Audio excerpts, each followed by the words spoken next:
এমন কোন মায়ের বেটা আছে যে আমাকে বলতে পারে, প্রমাণ করতে পারে যে আপনি বক্তব্য দিচ্ছেন, আমি স্টেজ দোকানে বসে আছি, চা খাচ্ছি, আমি আসলেই মানুষ?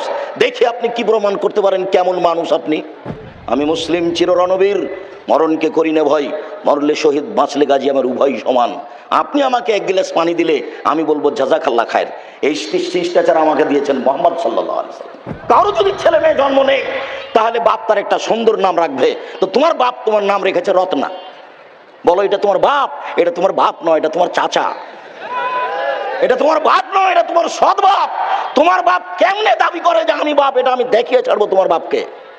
সম্মানিত উপস্থিতি, প্রশংসা আল্লাহর জন্য, শান্তি অবতীর্ণ হোক আল্লাহর রাসূলের উপর সাল্লাল্লাহু আলাইহি ওয়াসাল্লাম।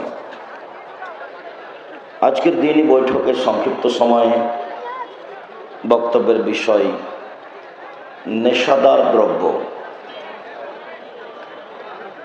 নেশা পান করা, মদ খাওয়া, নেশাদার দ্রব্য নিয়ে আমরা এক গুরুত্বপূর্ণ সংক্ষিপ্ত তথ্যবহল বিবরণের চেষ্টা করব ইনশাআল্লাহুল আজিজ। সম্মানিত দিনী ভাই বোন, আমরা অতীব এক তথ্যবহল গুরুত্বপূর্ণ বক্তব্য শুনছিলাম। যে বক্তব্যগুলি ছিল পৃথিবী জুড়ে বিদ্যার দুর্বল অবস্থা, বিশেষভাবে মুসলমানের বেহাল দশা। মুসলিম দেশগুলি খেলতামাশা নিয়ে ব্যস্ত, আর মসজিদে টাইলস লাগাতে হবে এ নিয়ে ব্যস্ত। যারা সাদা চামড়ার ইহুদি খ্রিস্টান, তারা পৃথিবী কিভাবে দখল করবে, যে কয়েকজন মুসলমান আছে তাদেরকে সমাজ থেকে কিভাবে মুছে দিবে, তারা সেই জ্ঞান বিজ্ঞান বিদ্যা বুদ্ধি নিয়ে দিনরাত জীবন বাজিয়ে রেখে চেষ্টা চালিয়ে যাচ্ছে। ফলশ্রুতিতে তাদেরই সব কিছু নিয়ে আমরা মাঠ কর্মী হিসাবে কাজ করছি। এই কথার আংশিক কথা অনেকদিন আগে বলেছি, সেটা হলো ইহুদি পরিকল্পনা করে, খ্রিস্টান টাকা দেয়, আর মাঠে কাজ করে মুসলমান। সেগুলো লেবার মিস্ত্রি কর্মী হিসাবে হোক, সেগুলো এই মোবাইলের মাধ্যমে জেনা ব্যভিচারের মাধ্যমে হোক, সব কিছুই তাদের বানানো। তারা কিন্তু এতে ব্যস্ত নয়। আমি জানি না, আব্দুল্লাহর বক্তব্যের একটা অংশ ও ইহুদিদের বাস্তব ব্যবস্থা দেখতে গেছিল, ওদের বাড়ি বাড়ি ঘুরে। তো তাদের ছেলে মেয়ে সবারই বেশি। ওরাই পরিকল্পনা করেছে যে মুসলমানের ছেলে মেয়ে হোক দুটা একটা, সেটাও যেন শয়তান হয়। ওরা কিন্তু এসব পরিকল্পনা করে না। ওদের ছেলে মেয়ে 8টা 10টা, আর ওদের সবার দাড়ি আছে একবারে এইভাবে। ওদের ধর্ম থেকে তারা চ্যুত নয়। মুসলমানদেরকে কিভাবে ধর্মচ্যুত করতে হবে সেই বিষয়ে তাদের সার্বিক ব্যবস্থা, সার্বিক পরিকল্পনা। আর উপর থেকেও তারা ভাবছে যে ইব্রাহিম আলাইহিস সালামের ছেলে ইসহাক, ইসহাকের ছেলেই তো ইয়াকুব, ইয়াকুবের ছেলেই তো ইউসুফ, ইউসুফের ছেলে থেকেই তো সুলাইমান, দাউদ, জাকারিয়া, ঈসা, মুসা। তো গোটা পৃথিবী তো আমরা। তো মুসলমান আবার কোথা থেকে আসলো? এদেরকে তো আমরা জন্মসূত্রেই মানি না। মুসলমান এসেছে ইব্রাহিমের ছেলে ইসমাইলের পক্ষ হতে। সেইটা এসে হাজার হাজার বছর পরে মুহাম্মদ সাল্লাল্লাহু আলাইহি সাল্লাম দিয়ে মুসলমান প্রকাশ পেয়েছে। তাহলে ওরাই আছে কয়েক হাজার বছর। কাজেই আমাদেরকে তারা আসলে ধর্মীয় মানুষও মনে করে না, আমরা কিছু করতে পারি এটাও তারা স্বীকার করে না, আমাদের কাছে বিদ্যা বুদ্ধি আছে এটাও তারা স্বীকার করে না। তাই মনে করে যে এরা হলো আমাদের বাড়ি পরিষ্কার করা মানুষ। টয়লেট পরিষ্কার করবে, লন্ডন আমেরিকা যাবে, ব্রাজিল যাবে, এদের বইরা মানুষের বাড়িতে কাজ করবে, আর এরা রাস্তায় মাঠে ঘাটে কাজ করবে। ঘটনা বাস্তব তাই আছে। ওরা এরকম মোবাইল ব্যবহার করে না, সব সময় বই পড়ে, যার আব্দুল্লাহর বাস্তব অভিজ্ঞতাই বোঝা যায়। সেই বাস্তব অভিজ্ঞতার ভিত্তিতেই সারা দেশব্যাপী আদ-দাওয়া ইলাল্লাহর অধীনে মক্তব ভিত্তিক দাওয়াতি কার্যক্রম এবং মানগত শিক্ষা কার্যক্রমের প্রজেক্ট হাতে নেয়। সেই সুবাদেই প্রায় 250 থেকে 300 মক্তব চালু হয়েছে। দেশব্যাপী মক্তব চালু করবে বলে দৃঢ় পরিকল্পনায় সময় কাটাচ্ছে। সময়ের গতিতে হবে ইনশাআল্লাহ। আমি এক পর্যায়ে বললাম, আব্বু তোমার এই কার্যক্রম আমার কাছে পছন্দনীয়। আমার অজান্তেই দেখি গাড়ির গায়ে লেখা আছে আদ-দাওয়া ইলাল্লাহ। তা আমি অনেকক্ষণ চিন্তা করলাম এটা কি, গাড়ির গায়ে লেখা আছে আদ-দাওয়া ইলাল্লাহ। তারপর দেখি কিছু কিছু ছেলে আসে, তারা এ নিয়ে কথা বলে। তা আমি একদিন বললাম, আব্বু এটা কি? আব্বু এই দেশভিত্তিক আদ-দাওয়া ইলাল্লাহ শিক্ষা কার্যক্রম এবং দাওয়াতি কার্যক্রম চালু করতে হবে, সেই পরিকল্পনা এটা। তা আমি বললাম, জাযাকাল্লাহ খায়র আব্বু, খুব ভালো পরিকল্পনা। আমি তো 90 সালে মাঠে এসেছি দিন প্রচারের আশায়, তাতে আমার 33 বছর চলছে। আমি জাতির কাছে বা কারোর কাছে কোনোদিন নত হইনি, তবে বর্তমানে যেভাবে শিক্ষা দেওয়া হয় তার সাথে আমি মিল দিয়েই আছি। সেটা হলো এই, দাওয়াত দেওয়া হয় ঠান্ডার সিজনে, বর্ষা গরমের সিজনে হয় না। তো আমিও তাদের সাথে আছি। তাহলে আমরা তো আসলে দিন প্রচার করি না আব্বু, আমরা তাহলে সৃজনাল বক্তা। আমি জাতির কাছে কোনোদিন পয়সা চাইনি, তো জাতি তো আমাকে পয়সা দিয়েছে, আমি সেটা তো নিয়েছি, তাহলে আমি সমাজের সাথে মিশে আছি। আসলে এই চূড়ান্ত কিছু করতে পারবো বা করব, এইটা আমি হয়তো বা ভাবতে পারিনি। তবে যেসবগুলো আমার কাছে কঠিনভাবে ধরা পড়েছে সেইগুলো নিয়ে আমি মুখে ও কলমে বলার চেষ্টা করেছি। কঠিনভাবে আমার কাছে ধরা পড়েছে, তার একটা ধর্ম বিকৃত করার বড় মাধ্যম তাফসির মাহফিল। যত বানাওয়াট কেসা কাহিনী আছে ধর্মের নামে, সব জাতির সামনে পেশ করা। এইটা ঠেকানোর জন্য বইটা লিখেছিলাম, তাফসির কি মিথ্যা হতে পারে। মানে ওই বইয়ে যা তাফসির আছে সবই মিথ্যা। বইয়ের নাম হলো তাফসির কি মিথ্যা হতে পারে। জানি না আপনার বাড়িতে কেন নেই, যদি না থেকে থাকে আমানতের খেয়ানত আপনি করেছেন, আমি করিনি। আমি বলেছি, জাতির যদি রাস্তাঘাট করে দিতে না পারি, জাতির যদি স্কুল কলেজ করে দিতে না পারি, জাতিকে চূড়ান্ত সঠিক ধর্ম দিতে পারবো ইনশাআল্লাহ। ধর্মের ব্যাপারে জাতিকে ফাঁকি দিয়ে আমি পরকাল হারাতে রাজি নই। আমি জাতির কাছে কোনোদিন ধর্ম বিক্রি করতে আসিনি। আর বাংলা ভাষায় এমন কোন মায়ের বেটা জন্ম নেয়নি যে আমার দীর্ঘ 33 বছরের বক্তৃতার মাঠে বলতে পারে যে আপনি একদিন আমার কাছে পথ খরচ পাথেও চেয়েছিলেন। এটাই সেই রংপুর পীরগাছা সঠিবাড়ি, যেখানে আমি পাথেও না নিয়ে চলে গেছিলাম, 2-3 দিন পরে কয়েকটা টাকা দিয়ে এসেছিল। এটাই পাশের রংপুর দিনাজপুর, যেখানে আমাকে 1 টাকাও দেওয়া হয়নি। আমি তাকে জিজ্ঞাসা করিনি যে আপনি টাকা দিলেন না কেন। এরকম দুঃসাহস কেউ আমাকে দেখাতে পারবে না। জাতির কাছে আমি নত নই, তবে পরিস্থিতির কাছে আমি নত হয়েছি, এ কথাই ঠিক। পরিস্থিতি বলেছে বছরে একটা প্রোগ্রাম করো, বিজ্ঞাপন পোস্টার করো, সুন্দর করে এগুলো সাজাও, পয়সা খরচ করো, হুজুরকে টাকা দাও, ভালো খেতে দাও, বিদায় করে দাও, তোমরাও কিছু টাকা ইনকাম করো, বাস উভয়ের সুবিধা হবে, জনগণ ফাঁকে থাকবে। তো আমিও তার সাথে আছি।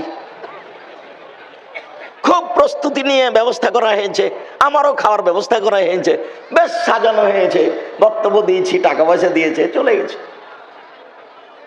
তো কথা উঠলে আব্দুল্লাহ বলে, সেই দিন আর ভাবতে হবে না আপনাকে।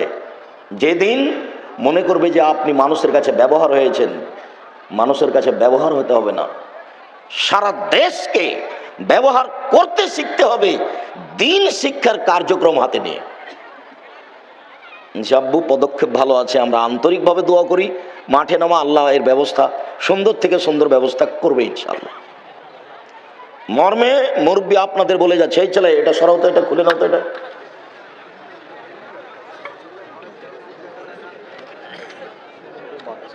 এমনি খুলে নাও, টেনে নাও।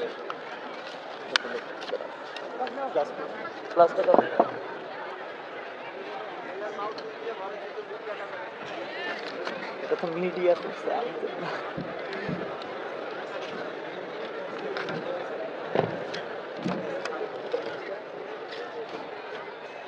সম্মানিত দিনী ভাই বোন যারা উপস্থিত আছেন, আগামীকাল থেকে এই মক্তব কিভাবে চালু করতে হবে, যুবক যারা আছো এর কিভাবে সহযোগিতা করতে হবে তার পদক্ষেপ নিতে হবে।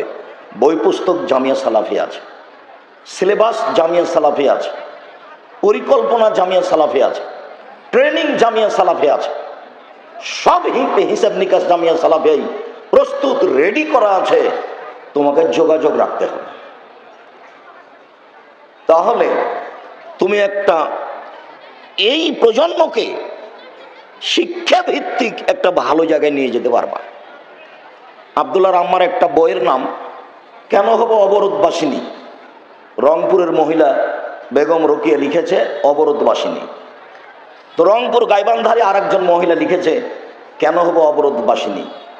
প্রায় ঘটনায় মিথ্যে, মুসলমানের মেয়েকে অপমান করেছে ও, কেন হবো অবরোধবাসিনী, বইটা তো পড়তে হবে। বই লিখেছে আব্দুল্লাহ আম্মা কেন এই নির্যাতন, কি তার প্রতিকার, আমরা কেন নির্যাতিত, এর প্রতিকার কি হতে পারে। বই লিখেছে সম অধিকার নয় মর্যাদা চাই, সম অধিকার নেওয়ার জন্য পৃথিবীতে আসেনি, মহিলা হিসেবে যে মর্যাদা আছে সেইটা মূলত পেতে চাই। বই লিখেছে শিক্ষা বনাম জাহেলিয়াত, প্রথম শ্রেণী থেকে নিয়ে উপর থেকে উপরে যত বই পুস্তক বর্তমানে লেখা আছে শতকরা 99 জনই লেখক নয়, ও মাটির উপরে থাকার যোগ্যতা রাখে না। যারা লিখেছে বই ওর মাটির নিচে যেতে হবে, ওপরে থাকার মতো মানুষও নয়, ওটা বই নয়। প্রায় বই অনে হোক, টুয়ে হোক, থ্রিতে হোক, ফাইভে হোক, দশমে হোক, নবমে হোক, সব বইগুলিকে তন্ন তন্ন করে পরীক্ষা করা আছে, দিয়ে লেখা আছে শিক্ষা বনাম জাহেলিয়াত। এটাই হলো জাহেলিয়াত যেটা বইয়ে লেখা হয়েছে। প্রতারণা শিক্ষা দেওয়া হয়।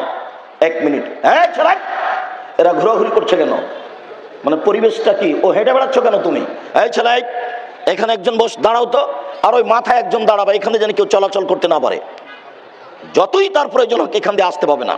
এই ছেলে যাও ওদিকে যাও, ওখানে দাঁড়াও, 80 জন ছেলে আছে এটাকে দেখাশোনার জন্য, এমন ভাবে দাঁড়িয়ে থাকবা পিপিলিকা যেন এদিক ওদিক যেতে না পারে। আমি আপনার জন্য এসেছি, কষ্ট করে এসেছি, আমি রাতে রাতে ঢাকা যাব, আমি আপনার জন্য এসেছি, আপনি হেঁটে বেড়াবেন, আমি কথা বলবো, এত বড় আপনার আস্পর্ধা। আমি আব্দুর রাজ্জাক এটা ঘৃণা করি, আপনাকে আমি মানুষই মনে করি না। আমি আব্দুর রাজ্জাক বিন ইউসুফ কথা বলবো, আপনি চায়ের স্টলে গল্প করবেন, আপনাকে আমি মানুষই মনে করি না, আপনাকে আমি পশু প্রাণী গরু ছাগল মনে করি। এমন কোন মায়ের বেটা আছে যে আমাকে বলতে পারে, প্রমাণ করতে পারে যে আপনি বক্তব্য দিচ্ছেন, আমি স্টের দোকানে বসে আছি, চা খাচ্ছি, আমি আসলেই মানুষ, দেখে আপনি কি প্রমাণ করতে পারেন কেমন মানুষ আপনি? আপনাকে যদি আমি গরু ছাগল প্রমাণ না করতে পারি, জাতির সামনে আজকে রংপুর থেকে চিরদিনের জন্য বক্তব্য দিয়ে চলে গেলাম, আর কোনোদিন আসবো না। কি দেখাতে চান আপনি? আপনি তো সেই মানুষ, মাস্টার ডিগ্রি পাস মানুষ, হাই স্কুলে মাস্টারি করেন, ডান দিকে বসে আছেন আপনি, আপনার স্ত্রী মাস্টার ডিগ্রি পাস মানুষ বাম দিকে বসে আছে, মধ্যে ছেলেটা বসে আছে, 2 কানে ইয়ারফোন লাগা আছে, ইন্টার গান চলছে। আপনাকে যদি আমি কুকুর শ্রীগাল প্রমাণ না করতে পারি, বক্তব্য দেবো না। আপনি তো সেই মানুষ, আপনার ছেলেটার প্যান্টটা টাকলো নিচে আছে, আপনারা 2 জন শিক্ষিত মানুষ, এ কথা কে বলেছে? আমি তো বলিনি কোনোদিন। বা ছেলেটার প্যান্টটা টাকলো নিচে রাখলো, চলে গেল, আর আপনি শিক্ষিত মানুষ মানে? অসম্ভব, এটা হতে পারে না। মুহাম্মদ সাল্লাল্লাহু আলাইহি ওয়াসাল্লাম বলেছেন ফাআল্লামাহা ফাআল্লামা তালিমাহা ফাহসানা তালিমাহা ওয়াদাবাহা ফাহসানা তাদিবাহা। শিষ্টাচার শিখিয়ে দিল, সুন্দর শিষ্টাচার শিখিয়ে দিল। আমি 1 গ্লাস পানি দিলাম, আপনি আমাকে বললেন থ্যাংক ইউ, আপনি বললেন এটা সুন্দর শিষ্টাচার। আপনাকে যদি আমি পশু প্রাণীতে পূরণ না করতে পারি, আমি জাতির সামনে বক্তব্য দেব না। আমি মুসলিম চির রণবীর, মরণকে করি না ভয়, মরলে শহীদ বাঁচলে গাজী আমার উভয় সমান। আপনি আমাকে এক গিলাস পানি দিলে আমি বলবো জাযাকাল্লাহ খায়ের। এই শিষ্টাচার আমাকে দিয়েছেন মোহাম্মদ সাল্লাল্লাহু আলাইহি সাল্লাম। এই শিষ্টাচার আমাকে কে দিয়েছে? মোহাম্মদ সাল্লাল্লাহু আলাইহি সাল্লাম। আর থ্যাংক ইউ দিয়েছে আপনাকে সাদা চামড়া, ইহুদি না হয় খ্রিস্টান। ওকে অনুসরণ করি না, আপনি করেন, আপনি যান, সেটা আপনার ব্যাপার। আল্লাহ নবী বলেছেন এর ফলে বিদ্যা উঠে যাবে, একসরাল জাহাল, মূর্খতা বেড়ে যাবে। 20 বছর পূর্বে রংপুর জেলায় যত শিক্ষিত ছিল আজকে তার চেয়ে বেশি হয়েছে না কম হয়েছে? বেশি হয়েছে। তাহলে আল্লাহর নবী মিথ্যা কথা বলেছেন? নাউজুবিল্লাহ মিন জালিক। আল্লাহ নবী বলেছেন বিদ্যা উঠে যাবে, মূর্খতা বেড়ে যাবে। এখন দেখছি বিদ্যা বেড়ে গেছে আর মূর্খতাই কমে গেছে। তাহলে আল্লাহর নবী মিথ্যা কথা বলেছেন? এই ছেলে, ওই যে মেয়েটা ক্লাস 10-এ পড়ে এখন বসে আছে, তার মাথায় কাপড় নেই, তুমি বলো এ শিক্ষিত মেয়ে? তুমি বলো যে ওর পায়ের নিচে ফেরেশতা পর বিছাই? তুমি বলো এই কথা? ও, রংপুর খুব উন্নত মানের জায়গা, ভালো মেডিকেল আছে। তো রংপুরের এক মেধাবী ছেলে বহির্বিশ্ব থেকে পড়াশোনা করে এসেছে, ঢাকা পিজি হাসপাতালের ডাক্তার, 3 লক্ষ টাকা বেতন। সেই দিন এসেছে গ্রামে, পীরগাছা গ্রামে। তো গাড়ি থেকে নামলো ডাক্তার সাহেব, দেখা গেল পরনে প্যান্ট আছে, টাকনুর নিচে আছে, গলায় টাই আছে, দাড়ি চাঁচা আছে, হাতে সিগারেট আছে। একটু পরে বউটা গাড়ি থেকে নামলো, দেখা গেল গায়ে হালকা হালকা কাপড় আছে। নাতনি গাড়ি থেকে নামলো, পরনে কাপড়ই নেই। দেখা গেল গাড়ির পিছন দিকে কুকুর আছে। এবার বলো তুমি, ওর বাপের টাকাই লস। এ তো গেছে গেছে, ওর বাপ মরলেই জাহান্নামে যাবে, মরেনি সেজন্য যায়নি, এর টাকার জবাব দিতে হবে। আবার তুমি ডাক্তারকে পরীক্ষা করে দেখো, 3 লক্ষ টাকা বেতন পাওয়ার পরেও একটা সাধারণ মানুষ গেছে, ওর প্রেসক্রিপশন লিখে দিয়েছে, ও জানে যে কোন কোম্পানির ওষুধ ভালো, এটা জানার পরেও যেই কোম্পানি টাকা তাকে দিয়ে রেখেছে ওর ওই কোম্পানির ওষুধ লিখেছে। তাহলে ওর চেয়ে বদ মানুষ, ওর চেয়ে নিম্ন শ্রেণীর মানুষ, ওর চেয়ে ইতর শ্রেণীর মানুষ, ওর চেয়ে বড় প্রতারক কে হতে পারে? কেন আর বাপের পিছনে টাকা খরচ করলো এত? তারপরে যত সহযোগ হয়েছে সব বেটি ছেলে, সব মহিলা মানুষ। ভিতরে আছে একটা, বাহিরে আছে একটা, আরো আছে, সব মহিলা। বেটা ছেলে কি রংপুরে সব মাইরা খেয়েছে? একটা বেটা ছেলে নাই, পুরুষ মানুষ নাই। ভুলে গেলে তুমি? তোমাকে আমি শিক্ষা দেখাচ্ছি, আমি কথা বলছি, তুমি কোন সাহসে রাস্তায় হাঁটো? ভিত্তি কি? কি ভিত্তি? সম্মানিত দিনী ভাই বোন, আপনাকে আমি আসলে খাটো চোখে দেখবো এই জন্য আমি আসিনি। আপনাকে আমি ভালো চোখে দেখতে চাই, আপনি আমার দিনী ভাই, আমি আপনার বাড়ির মানুষ। আমি আব্দুর রাজ্জাক বিন ইউসুফ, যাকে ডাকতে, যার সাথে কথা বলতে কোনো সমস্যা নেই, কোনো বাধা বিঘ্ন নেই, যাকে নিয়ে আসার জন্য কোনো মাধ্যম লাগবে না, মুচি দিয়ে হলেও সম্ভব, তবে দেরি হয়। হেডমাস্টার বলছেন আব্দুর রাজ্জাক সাহেব 3 বছরের চেষ্টায় পেয়েছি আজকে। তো এতে 3 বছর আমি আসতে চাইনি, যাব না, আসবো না, এখানকার লোক খারাপ ব্যবহার, খারাপ করেছে, টাকা দেয়নি, এগুলো তো নয়। সময়ের সাথে মিল করতে পারিনি, আসবো ইনশাআল্লাহ। আশা, আমার সাথে সম্পর্ক রাখা সহজ। আমার মনে বড় সাধ, এই দেশের মাটিতে আমি উন্নত মানের প্রতিষ্ঠান গড়বই গড়বো ইনশাআল্লাহ, যেখানে ছেলে মেয়ে বাংলা, ইংরেজি, আরবি উন্নত মানের শিক্ষা অর্জন করে জাতির অন্যায়ের বিরুদ্ধে লড়বে, মুখে কলমে মিডিয়ায় লড়বে ইনশাআল্লাহ। সেটাই জামিয়া সালাফিয়া। জামিয়া সালাফিয়া বর্তমানে প্রায় 5000 ছেলে মেয়ে পড়াশোনা করে। জামিয়া সালাফিয়ায় প্রায় 300 জন শিক্ষক শিক্ষিকা আছেন। অনেক শিক্ষক বিদেশি, যাদের থাকা খাওয়া ভিন্ন।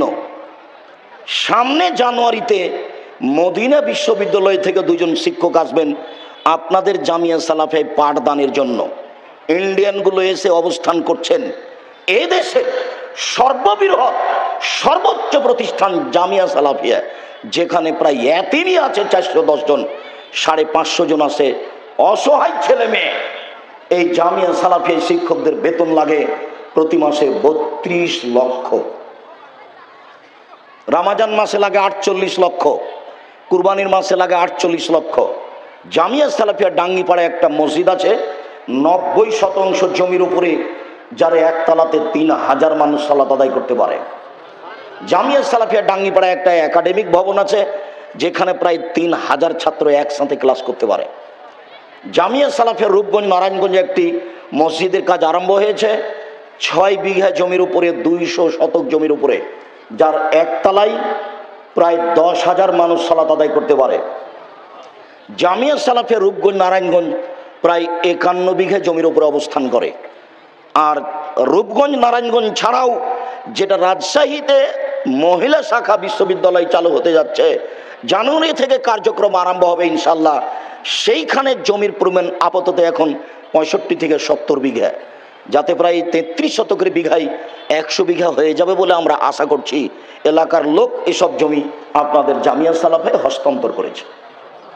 সম্মানিত দিনী ভাই বোন, আমার মনে বড় সাধ, আমি এই দেশের মাটিতে উন্নত মানের প্রতিষ্ঠান গড়বই ইনশাআল্লাহ, যেখানে ছেলে মেয়ে বাংলা, ইংরেজি, আরবি উন্নত মানের শিক্ষা অর্জন করে জাতির অন্যায়ের বিরুদ্ধে লড়বে। মুখে কলমে মিডিয়াই, মুখে লড়ে যাচ্ছি, মিডিয়া আমার সামনে আছে, কলম আমার পাশে আছে, খালি হাতে যেতে হবে না। যাওয়ার সময় যেটাই হোক একটা কলম হাতে করে যেতে হবে। সেটা নামাজের উপরে হোক, সেটা উপদেশ বই হোক, সেটা আদর্শ পরিবার হোক, সেটা আদর্শ নারী হোক, সেটা মাসিক আল ইতেসাম পত্রিকা হোক, সেটা যেটাই হোক, নইলে একটা বই অল্প দামের সম অধিকার নাই, মর্যাদা চাই। কেন আমি মহিলা, আমার মর্যাদা নষ্ট হবে কেন? কোথায় গেলে আমার মর্যাদা আমি পাবো, সেইটা আমার প্রয়োজন। কম থেকে কম জামিয়া সালাফিয়া দান করতে শিখবেন, বেশি থেকে বেশি জামিয়া সালাফিয়া দান করতে শিখবেন। আমি যখন জামিয়া সালাফিয়া দান করতে বলেছি, তখন বলেছি পতিতালয়ের মহিলা যদি কুকুরকে পানি পান করে জান্নাত পেতে পারে, জামিয়া সালাফিয়া 10 টাকা দান করলে জান্নাত হবে ইনশাআল্লাহ। কেন? দলমুক্ত প্রতিষ্ঠান জামিয়া সালাফিয়া, সংগঠন মুক্ত প্রতিষ্ঠান জামিয়া সালাফিয়া, শিরক মুক্ত প্রতিষ্ঠান জামিয়া সালাফিয়া, বিদআত মুক্ত প্রতিষ্ঠান জামিয়া সালাফিয়া, হিংসা মুক্ত প্রতিষ্ঠান জামিয়া সালাফিয়া, দেশের সর্ববৃহৎ সর্বোচ্চ প্রতিষ্ঠান জামিয়া সালাফিয়া, যেখানে ছাত্র শিক্ষকের বাবার ক্ষমতা নাই দল সংগঠনের কথা বলতে পারে। যদি আমি বুঝতে পারি জামিয়া সালাফিয়া শিক্ষকেরও ভাত হবে না, ছাত্ররও হবে না, আমি হিংসা দিয়ে প্রতিষ্ঠান করতে চাই না। সবসময় পেটে হিংসা ভর্তি হয়ে থাকবে, আর একজনের বিরুদ্ধে সবসময় কথা বলবে, এমন আমি কোনোদিন পছন্দ করিনি, আজও করি না। জামিয়া সালাফিয়া কোনোদিন দল সংগঠন জন্ম নিবে না, ইনশাআল্লাহ আপনি মনে রাখবেন। সম্মানিত দিনী ভাই বোন, বাংলাদেশের ব্যতিক্রম উপহার এদেশের জামিয়া সালাফিয়া। দেশ বিদেশের সকল দিনী ভাই বোনকে জামিয়া সালাফিয়ার জন্য আন্তরিকভাবে দোয়া করার ব্যাপারে অনুরোধ জানাই। ওপরে কবুল হলে সব সহজ, আর যদি ওপরে কবুল না হয় তাহলে সবটাই কঠিন। জামিয়া সালাফিয়ার সম্মেলন আগামী বৃহস্পতিবার, শুক্রবার। দুর্ঘটনা না থাকলে পায়ে হেঁটে যাব এরকম আশা করবেন। প্রতিষ্ঠান দেখে আসা হবে, মনটা বড় হবে, ছেলে মেয়ে পাঠাতে ইচ্ছা হবে। পুরো ডিসেম্বর ফর্ম পূরণ হয়, আর 1 জানুয়ারি একদিন মাত্র ভর্তি হয়। 1 জানুয়ারি শিক্ষকই আছেন, শিক্ষিকা আছেন প্রায় 300 জন। এদেশের ব্যতিক্রম প্রতিষ্ঠান, যেটা পাহারাদার দিয়ে গেট পাহারা দেওয়া হয়, যেটা রিসিপশন দিয়ে মানুষকে ভিতরে নেওয়া হয়, বাইরে দেওয়া হয়, এটাই সে প্রতিষ্ঠান যেটা সফটওয়্যারে চলে, ভিন্ন পদ্ধতিতে চলে, কমই বেসরকারি মাদ্রাসা এভাবে চলে। তা আপনি গেলে বুঝতে পারবেন যে আসলে এভাবে চলে না। এরপরেও এদেশে চলছে, এটাকে দেখানোর জন্য আমরা প্রস্তুত আছি। সম্মানিত দিনী ভাই বোন, আমি ছেলেদেরকে আবারও সতর্ক করছি, এই ছেলেরা, তোমরা এখানে পাহারা দাও, মাথায় পাহারা দিবা, চতুর্দিকে পাহারা দাও, কোনো মানুষ যেন পরিবেশ নষ্ট না করতে পারে, যে কোনো মূল্যে চেষ্টা করবা। আমি আব্দুল্লাহ বিন ফজল নই রাহেমাহুল্লাহ ঘন্টার ঘন্টা বক্তব্য দেবে এমনটা হিসাব আমার কাছে নেই। আপনার বিরক্তি আগার আসার আগে আমি বক্তব্য শেষ করব। কাজে আপনি কথা বলবেন না, উঠে গিয়ে পরিবেশ নষ্ট করবেন না। উপস্থিত বৈঠকের মুসলিম বোন, আপনাকে বলছি, আপনার একটু লজ্জা থাকা দরকার। ঢং ঢং করে গল্প করতে করতে আসলেন, আবার ঢং ঢং করে গল্প করতে করতে চলে যাচ্ছেন। এইটাই কি চরিত্র? এইটাই কি লজ্জা? স্বামী নাই নাকি? স্বামীহীন আছেন আপনি? বাপ নাই নাকি? জন্ম দিতে পারে তোমার বাপ, পরিবার কন্ট্রোল করতে পারে না? তোমার বাপকে তো বিবাহ করতে আল্লাহ রাসূল নিষেধ করেছে। তোমার মতো আগাছাকে জন্ম দিবে তোমার বাপ, এটা তো আল্লাহ রাসূল নাকচ করেছেন। তুমি কোনো মাথা কাপড় না দিয়ে এখানে আইলে, ঢং ঢং করে এলে, ঢং ঢং করে চলে গেলে কেন? এর জন্য তোমার বাপ দায়ী। আল্লাহ রাসূল বলছেন, মান ওয়ালাদাহু ওয়ালাদুন ফালিহুসিন ইসমাহু আদাবাহু। কারো যদি ছেলে মেয়ে জন্ম নেয়, তাহলে বাপ তার একটা সুন্দর নাম রাখবে। তো তোমার বাপ তোমার নাম রেখেছে রত্না। বলো এটা তোমার বাপ? এটা তোমার বাপ নয়, এটা তোমার চাচা। এটা তোমার বাপ নয়, এটা তোমার সৎ বাপ। তোমার বাপ কেমনে দাবি করে যে আমি বাপ, এটা আমি দেখিয়ে ছাড়বো তোমার বাপকে। তোমার বাপকে প্রমাণ করে দিতে হবে রত্না সুন্দর নাম। আল্লাহ নবী বলেছেন তোমরা গুণবাচক নাম রাখো, আব্দুল্লাহ, আব্দুর রহমান, আব্দুর রহিম, আব্দুল সত্তার, আব্দুল জব্বার, আব্দুল খালেক, আব্দুল রাজ্জাক, আব্দুল হামিদ, এগুলোর নাম রাখো। নইলে নবীদের নাম রাখো, ইব্রাহিম, ঈসা, মুসা, আদম, সুলাইমান, দাউদ, এইগুলোর নাম রাখো। তো আপনি ছেলেটার নাম রাখলেন লিটন, আর আপনি বলছেন আমি বাপ ভালো, মানে কিভাবে আপনি বলতে চান এই কথা? বলার কি সাহস, বলার কি গতি আছে? উপস্থিত বৈঠকের মুসলিম বোন, আপনাকে বলছি, আর একজন মহিলা যদি আপনার গায়ের উপরে চড়ে চলে যায় তবু আপনি মুখ খুলবেন না।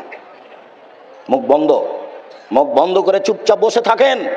আর একজন যদি আপনার গায়ের উপর দিয়ে চড়ে চলে যায় আপনি মুখ খুলবেন না, ওকে যেতে দেন। আমি আব্দুর রাজ্জাক বিন ইউসুফ, দিনকে ভালোবাসেন সেজন্য এসেছেন, আমি আপনাকে দিনী বোন হিসেবে ভালোবাসি। আপনার উপরে আমার আন্তরিকতার অভাব নেই। আপনাকে আমি তুচ্ছ বলে কিছু করতে চাইনি, বলতে চাইনি। আপনাকে আমি আয়েশার মতো মনে করি, এ কথাই ঠিক। আপনাকে আমি খাদিজার মতো মনে করি, এ কথাই ঠিক। তা আপনাকে আমি একটু দেখাই না আয়েশা কি জিনিস। এক মিনিট, এই ছেলে এইদিকে চেয়ে থাকবা, কারো গায়ের উপরে হাত দিয়ে থাকবা না, নইলে আমার কথা শুনতে বেকিয়াল হয়ে যাবে। উপস্থিত বৈঠকের মুসলিম বোন, এক মিনিট দেখাচ্ছি আয়েশা কাকে বলে।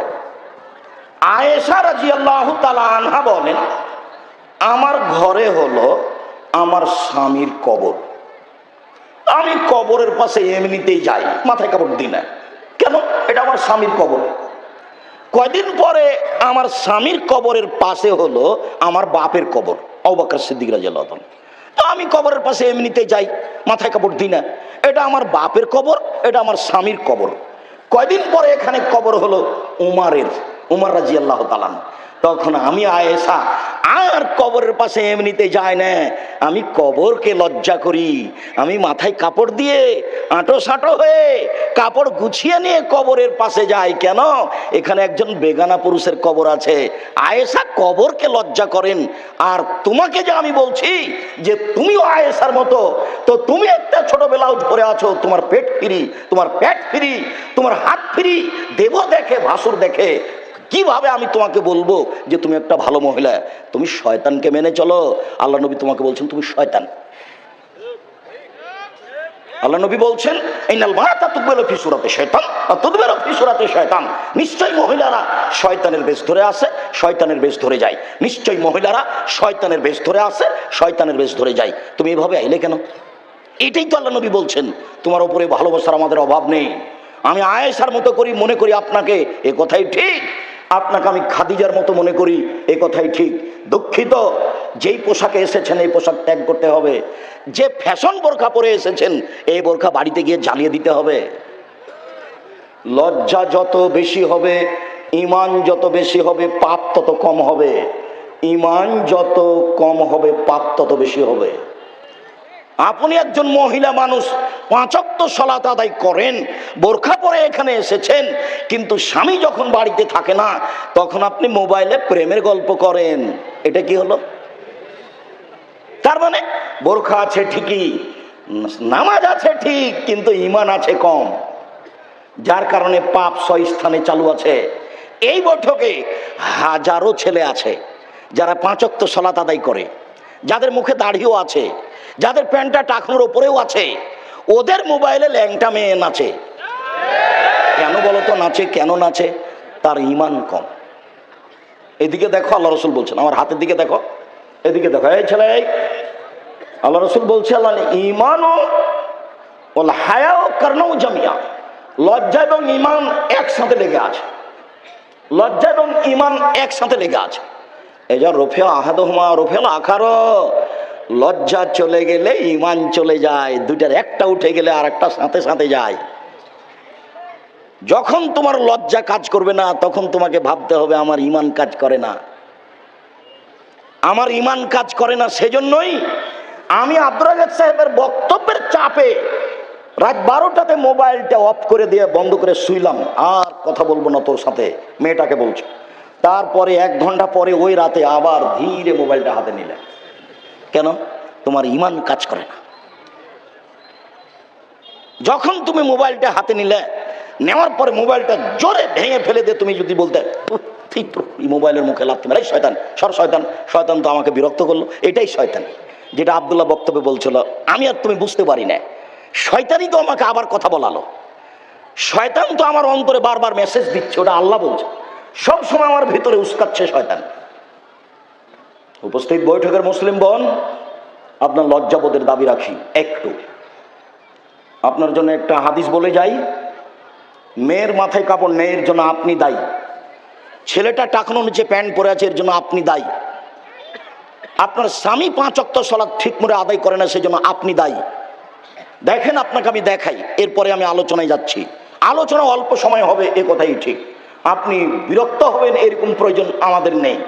দেখেন, এক খেলে চেয়ে থাকেন, ছেলেরা তোমরা একবারে স্টিল পাহারাদার হিসাবে থাকবে চতুর্দিকে, পিপিলিকা এদিক ওদিক হলে যেন তোমরা বুঝতে পারো। জাবের বলছেন রাদিয়াল্লাহু তাআলা আনহু, আমরা যুদ্ধ করে আসছিলাম, মদিনায় ঢুকবো। আল্লাহ নবী বললেন, তোমরা থামো, এখানে বসো, সকালে মদিনায় ঢুকবো। আমি জাবের বললাম, আল্লাহর নবী, আমি নতুন বিবাহ করেছি, আমাকে বাড়ি যেতে দেন।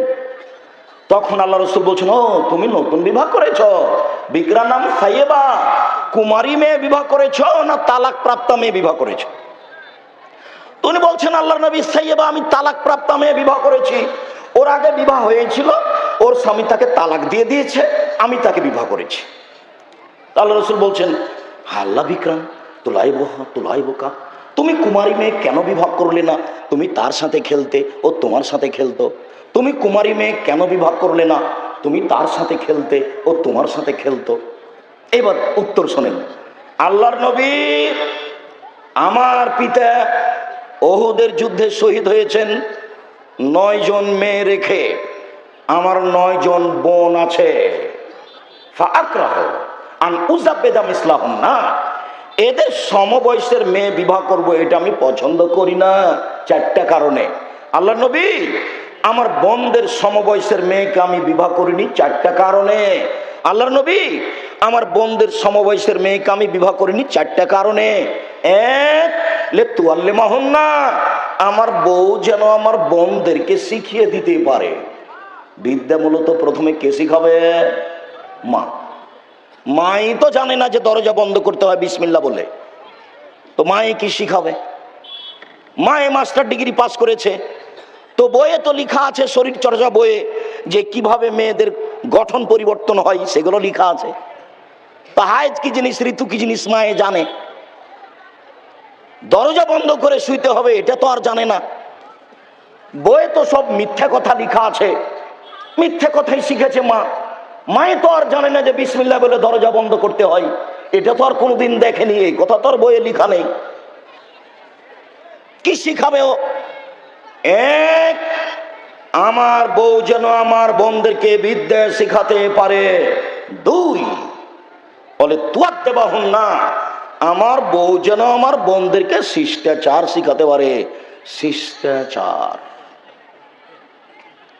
আম্মু, বাড়ি থেকে বের হলে সালাম দিয়ে যাও, বাড়িতে ঢুকলে সালাম দিয়ে ঢুকিও।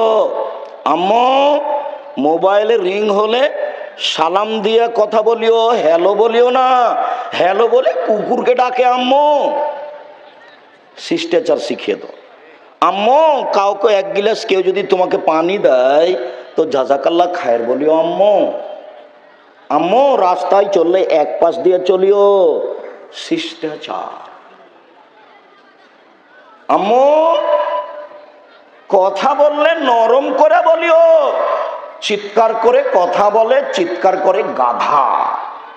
আল্লাহ বলছেন, আম্মু, চললে মানুষকে এড়িয়ে চলিও না, স্বাভাবিকভাবে সবার সাথে মিশে চলিও। আম্মু, মানুষকে উপেক্ষা করে চলো না, অহংকার করে মাটির উপরে চলো না। আম্মু, মানুষকে ভালো কথা বলিও, মন্দ কথা বলিও না। ভিক্ষুক ভিক্ষা চাইলে তিরস্কার করো না। আম্মু, কোনো বিপদগ্রস্ত মানুষকে দেখে পালিয়ে আসিও না, ওর উপকারের চেষ্টা করিও। আমার বউ যেন আমার বোনদেরকে শিষ্টাচার শিখাতে পারে। আম্মু, অন্য ঘরে গেলে কখনো ওই প্লেট কিনে আনিও না যে প্লেটটাতে চিংড়ি মাছ ছাপা আছে। তোমার মা একটা প্লেট কিনেছে দেখি 1 ডজন, তাতে কি আছে? চিংড়ি মাছ আছে। তোমার মা একটা আয়না কিনেছে, সে আয়নাটা হলো কাতল মাছ। তোমার মা একটা তরকারির বাটি কিনেছে, সেটা হলো রুই মাছ। ওকে মা বলিয়ে না, ওকে বলবে খালা। খালা মা এদিকে শোনেন, আব্দুর রাজ্জাক সাহেব আপনাকে মা বলতে নিষেধ করেছে। এই ছেলে, এটা তোমার মা নয়, এটা তোমার সৎ মা।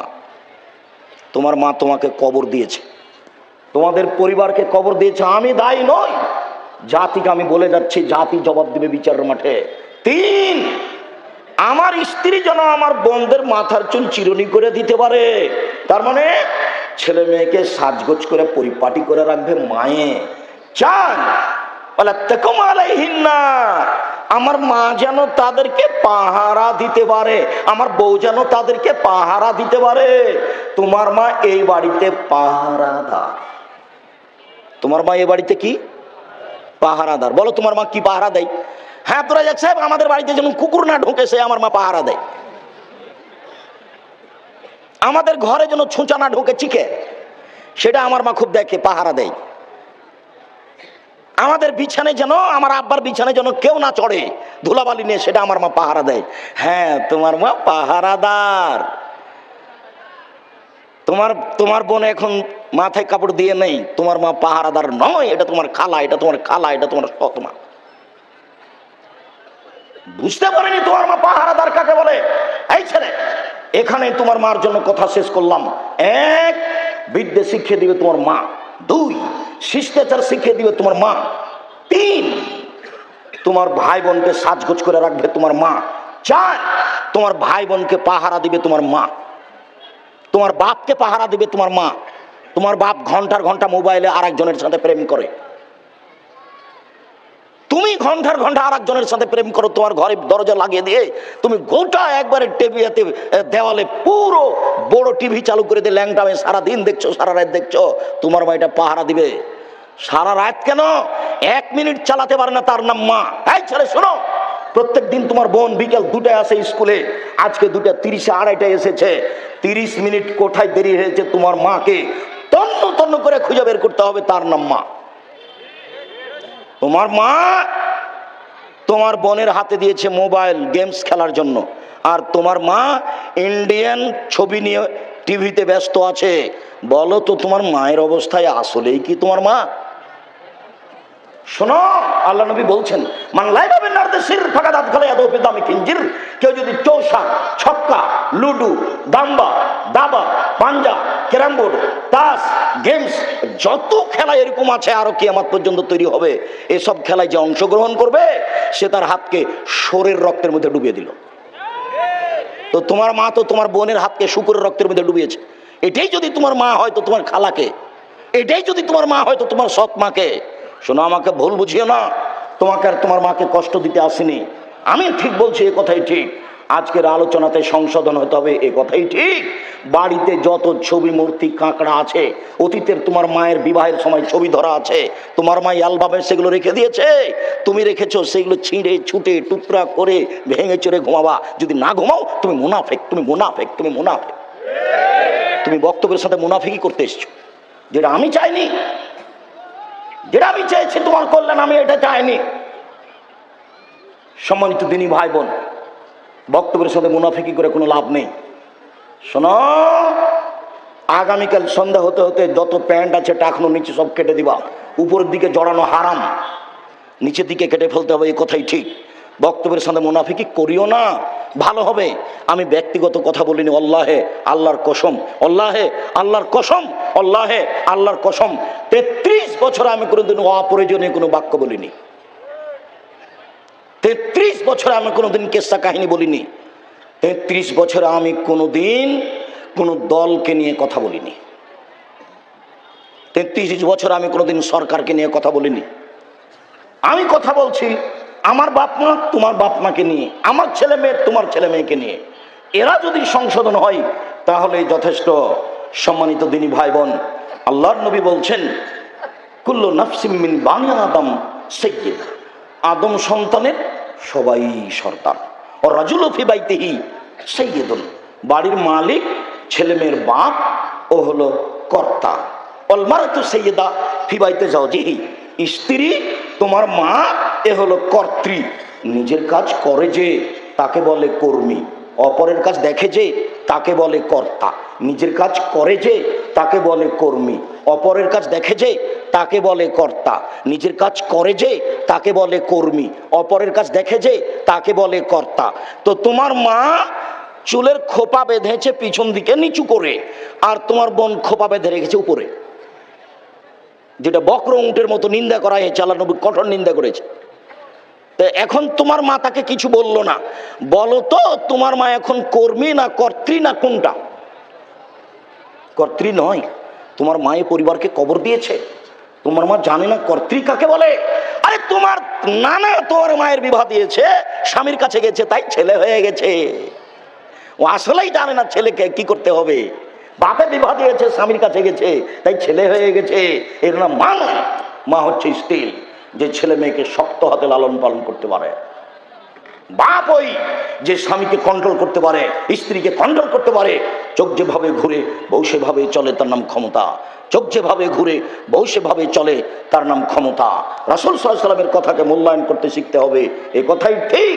রাসূল সাল্লাল্লাহু আলাইহি ওয়াসাল্লাম বলেছেন, স্বামী তাই তো যে মানের খায় সে মানের খাওয়ায়। স্বামী তাই তো যে মানের কাপড় পরে স্ত্রীকে সে মানের কাপড় পরায়। স্বামী তাই তো বউকে কখনো কটু কথা বলে না। বলে না বউকে তোমার ঠোঁটটা মোটা, বলে না বউকে তোমার রংটা কালো, কোনো সময় বউয়ের নিন্দা করে না। তাই তো ভদ্র স্বামী। 4, কোনো সময় মারা লাগলে মুখের ওপরে মারে না, তাই তো ভদ্র স্বামী। 5, তাই তো শক্তিশালী স্বামী। আল্লাহ তাআলা ইল্লা ফিল বাইতে, বাড়ি ছাড়া তাকে কোথাও যেতে দেয় না। স্বামীর মায়ের বাড়ি যেতে দেয় না, খালার বাড়ি যেতে দেয় না, ফুফুর বাড়ি যেতে দেয় না। বিবাহের বাড়ির প্রশ্নই আসে না। হাট বাজার তো বহু দূরের কথা। তোমার মা ভ্যানিটি ব্যাগ নিয়ে বাজার করতে যায় রংপুর শহরে, বলো যে তোমার বাপ বেঁচে আছে, বলে আব্দুল রাজ্জাক সাহেব আমার বাপও বেঁচে নেই, আমিও নেই, সেই জন্য এটা হয়েছে। কেন গেল তোমার মা? তার দেবর আছে, ভাসুর আছে, শ্বশুর আছে, বাপ আছে, ভাইয়ের আছে, গ্রামবাসী আছে, ছেলে আছে। ও বাজারে গেল কেন? কোন লজ্জায় গেল, কোন শরমে গেল, কোন হায়ায় গেল? যাবে কেন? ও যে মুসলমানের মেয়ে। কই আমরা তো যাই না, আছি তো বেঁচে।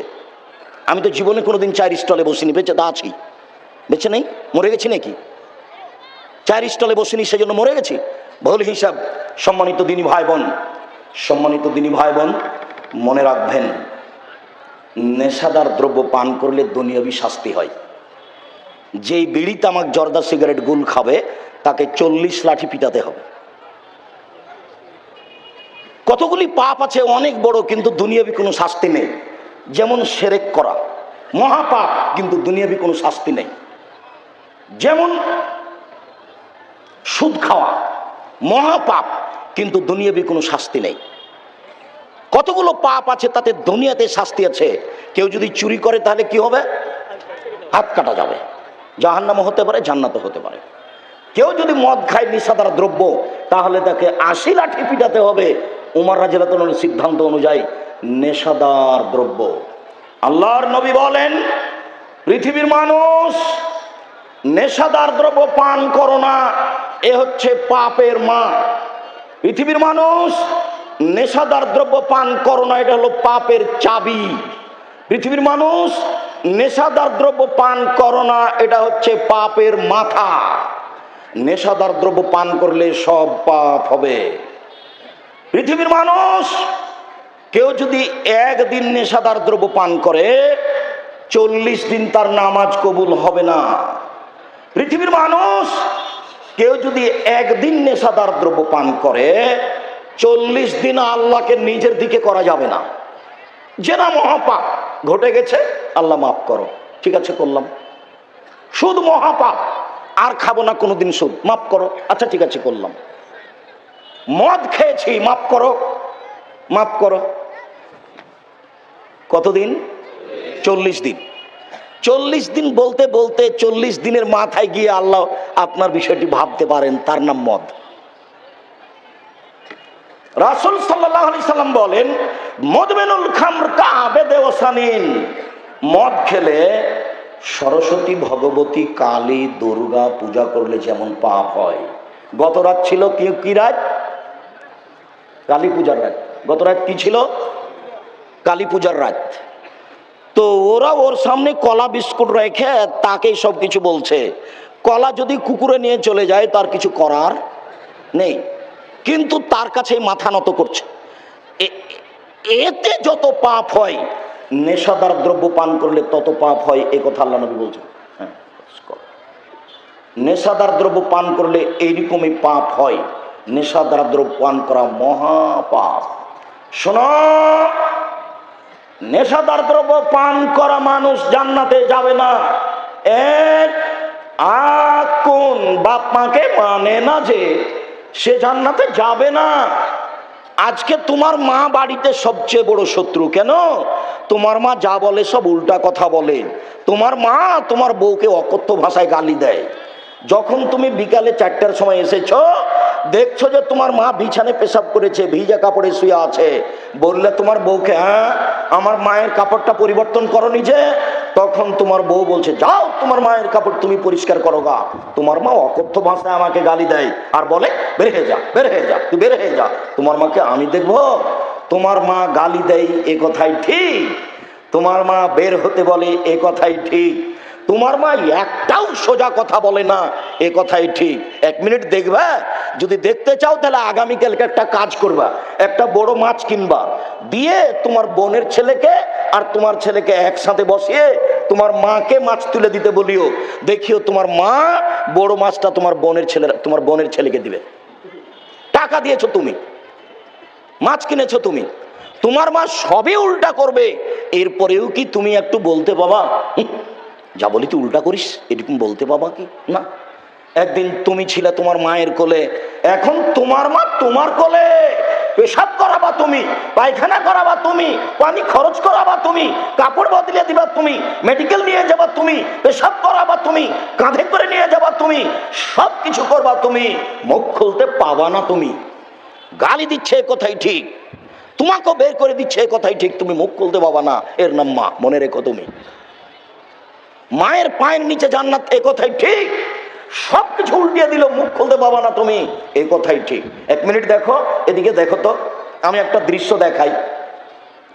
রাজশাহীর মেয়র নদাপাড়ায় এসেছে, তো শাহমকদম থানার ওসি এভাবে দাঁড়িয়েছে মেয়রের সামনে। দেখো তো আমার দিকে দিয়ে দাঁড়িয়ে বলছে, এখন কি করব স্যার? কে বলছে এটা বলো তো দেখি? ওসি বলছে। কার সামনে? মেয়রের সামনে। আমি পাশে বসে আছি। ইন্নালিল্লাহ, কি ব্যাপার? এটা তো মায়ের কাছে, এইখানে কেন?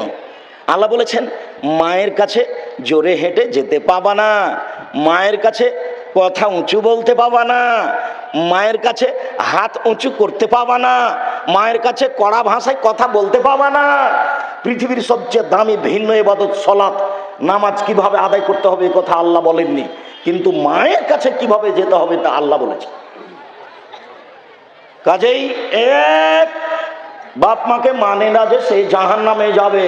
2, কম্মার জুয়া খেলে যে সে জাহান্নামে যাবে। বহুদিন বলেছি দুনিয়াতে 2টা পাপ আছে, না করেই পাপী। তার কেউ যদি কাউকে বলে যে আসো জুয়া খেলি, খেলেনি, খালি বলেছে আসো খেলি, তাহলে 10 জন ফকিরকে 100 কেজি করে চাউল দিতে হবে। আর একটা মেয়ে যে না করেনি, একটু সাজগোজ করে পাউডার মেখে পুরুষের পাশ দিয়ে হেঁটেছে, আল্লাহ রসুল বলছেন ওই মহিলা ব্যভিচারিণী, ব্যভিচারিণী, ব্যভিচারিণী, অথচ ও জেনা করেইনি।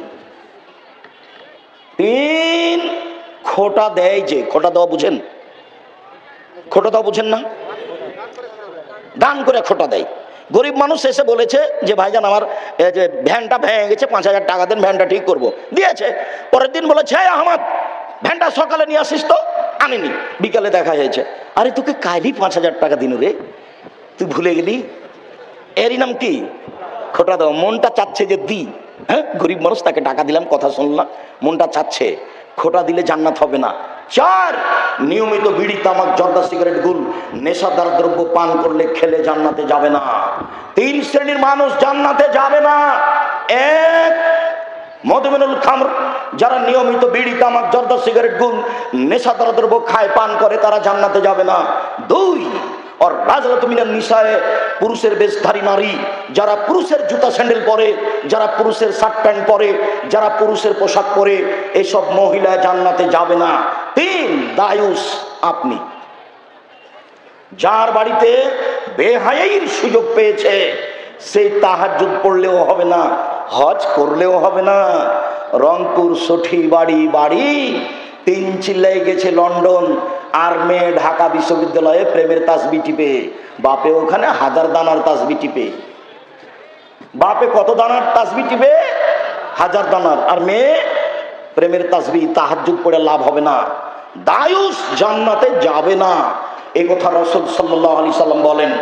সম্মানিত দিনী ভাই বোন, রাসূল সাল্লাল্লাহু আলাইহি সাল্লাম বলেন, লা ইয়াকুনুন্না ফি হাযিহিল উম্মাহ, অচিরে হবে আমার উম্মতে 3টি বিপদ। 3টি পাপের কারণে অচিরে আমার উম্মতে হবে 3টি বিপদ, 3টি পাপের কারণে। 1, ভূমিকম্প হবে। 2, আকার আকৃতি পরিবর্তন হয়ে যাবে, সুর বানর হয়ে যাবে। 3, সব ধরনের সমস্যা নেমে আসবে। মসজিদে মারামারি, মাদ্রাসায় মারামারি, রাস্তাঘাটে মারামারি, যেখানে সেখানে জেনা ব্যভিচার, অন্যায় সবকিছু নেমে আসবে। জিনিসের দাম বেড়ে যাবে। কেন? 3টে পাপের কারণে। 1, এই যে সারেবুল খমরা, যখন তারা নেশাদার দ্রব্য পান করবে। 2, জাহারাতুল কায়নাত, মেয়েরা যখন নাচবে, সব মোবাইলে মেয়ে নাচে, সব ঘরে মেয়ে নাচে, সব দোকানে মেয়ে নাচে। যখন বাদ্যযন্ত্র প্রকাশ পাবে, সব স্কুলেই বাজনা বাজে, সব ঘরে বাজনা বাজে, সব দোকানে বাজনা বাজে, প্রায় সব মোবাইলেই বাজনা বাজে।